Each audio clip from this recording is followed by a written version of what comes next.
Paz do Senhor, povo de Deus, que a graça de nosso Senhor esteja com todos vós. Vamos trazer nesse momento a palavra pastoral dessa semana. Eu gostaria de ler com você a primeira carta de Paulo aos Tessalonicenses, capítulo 4, versículo 13. Nos diz assim a palavra do Senhor. Reflita na mensagem.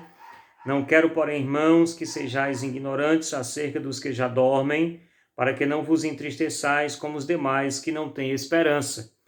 Porque se cremos que Jesus morreu e ressuscitou, assim também os que em Jesus dormem, Deus os tornará a trazer com ele. Dizemos-vos, pois, isto pela palavra do Senhor, que nós, os que ficarmos vivos para a vinda do Senhor, não precederemos os que dormem. Porque o mesmo Senhor descerá do céu com alarido e com voz de arcanjo e com a trombeta de Deus, e os que morreram em Cristo ressuscitarão primeiro. Depois nós, os que ficarmos vivos, seremos arrebatados juntamente com eles nas nuvens, a encontrar o Senhor nos ares, e assim estaremos sempre com o Senhor.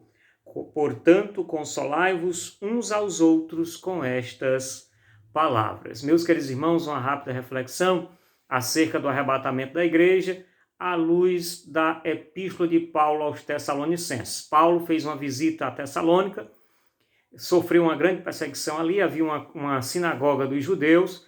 Paulo teve que fugir, foi para Bereia, de Bereia foi para Atenas, e depois enviou Timóteo a visitar a igreja de Tessalônica para saber como os irmãos estavam.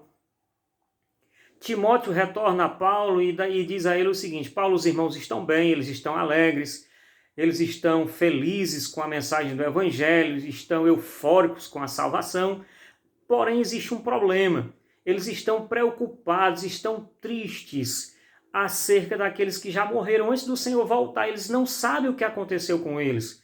Eles não sabem para onde eles foram, se eles serão salvos, o que é que está acontecendo nesse momento com eles.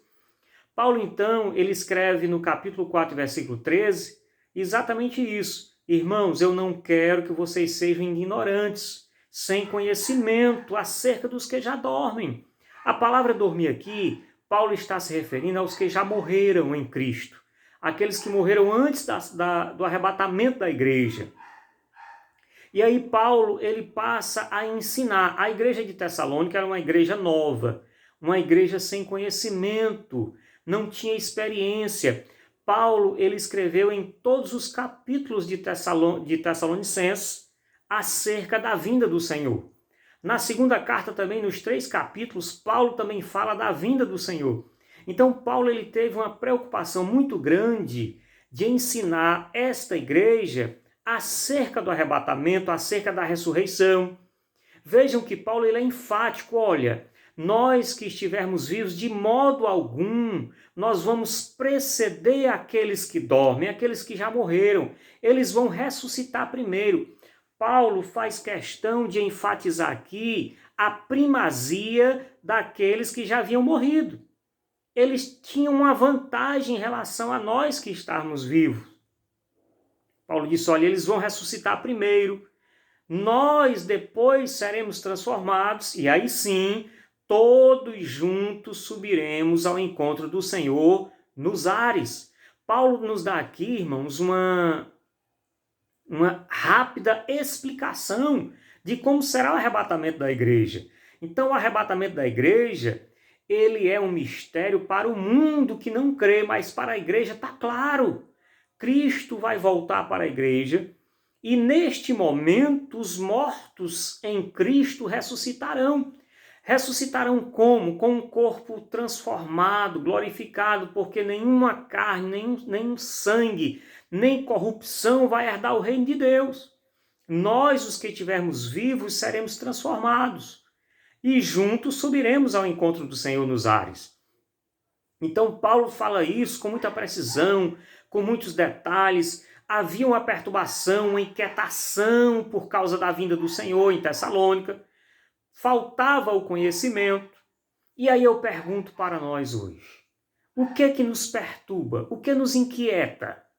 Irmãos, nós que temos certeza da vinda do Senhor e temos certeza da nossa salvação, nada pode nos inquietar.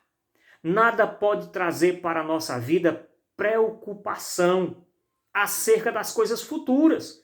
A gente vê pessoas que entram em desespero, ficam perturbadas, pessoas que têm medo e pavor da morte. É claro que o ser humano não quer morrer, nós não queremos morrer, Deus não nos fez para morrer, a morte é o salário do pecado.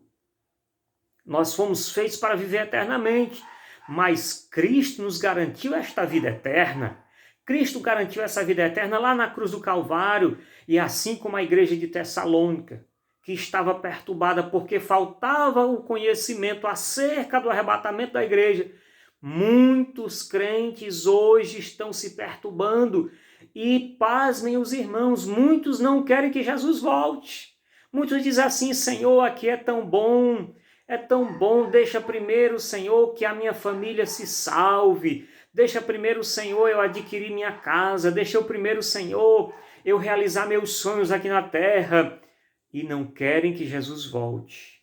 Mas, irmãos, se nós crermos que Ele morreu na cruz do Calvário, e Ele ressuscitou, e Ele nos fez uma promessa, Ele disse: olha, eu vou para meu Pai, e quando eu for, eu vou preparar-vos lugar. E quando eu preparar, eu voltarei para vos levar, para que onde eu esteja, estejais vós sempre comigo. Irmãos, isso é uma promessa gloriosa. Jesus vem buscar um povo santo, um povo separado, a noiva adornada, ataviada, para ir morar no céu. Nós fazemos parte desta igreja. Nós fazemos parte desse povo que vai morar no céu. Não vamos nos inquietar, nos perturbar. Pelo contrário, Paulo diz aqui que nós devemos nos consolar, irmãos, uns aos outros com estas palavras. Você sabe o que significa isso? É quando o irmão estiver perturbado, triste, abatido, muitos problemas, muita dificuldade. Aí vem esta palavra de consolo: meu irmão, não se preocupe, porque esse sofrimento, ele não é para sempre. Quando Cristo Jesus voltar nos ares para nos levar, nós teremos um eterno descanso, um repouso nos braços do nosso Mestre, do nosso Pai. Jesus está voltando, Jesus está às portas, igreja. Te prepara, vamos nos preparar. Essa é a nossa esperança. A nossa esperança não é que as coisas aqui nessa terra mudem, porque, irmãos, não vai mudar. As coisas aqui não mudam mais, porque o mundo jaz no maligno. A nossa esperança está no Senhor, em Ele voltar e vir arrebatar a sua igreja, a sua noiva. Tessalônica estava triste, estava perturbada. O que acontecerá com aqueles que já morreram? Meu irmão, aqueles que já morreram estão guardados no Senhor, aguardando o dia do arrebatamento para ressuscitarem. E após a sua ressurreição, nós seremos transformados e seremos arrebatados para ir morar na glória, receber o nosso galardão, participar das bodas do Cordeiro, e estaremos para sempre com o Senhor. O versículo 17 diz assim: depois nós que ficarmos vivos, seremos arrebatados juntamente com eles. Quem são eles? Aqueles que já morreram. Aonde? Nas nuvens, a encontrar o Senhor nos ares, nas alturas, nas regiões celestiais, e assim estaremos sempre com o Senhor. Paulo conclui o capítulo 4 dizendo: portanto, consolai-vos uns aos outros com estas palavras. Irmãos, nós podemos passar todos os tipos de lutas aqui na terra, mas o nosso consolo é saber que um dia Jesus voltará. Ele voltará sim e não tardará.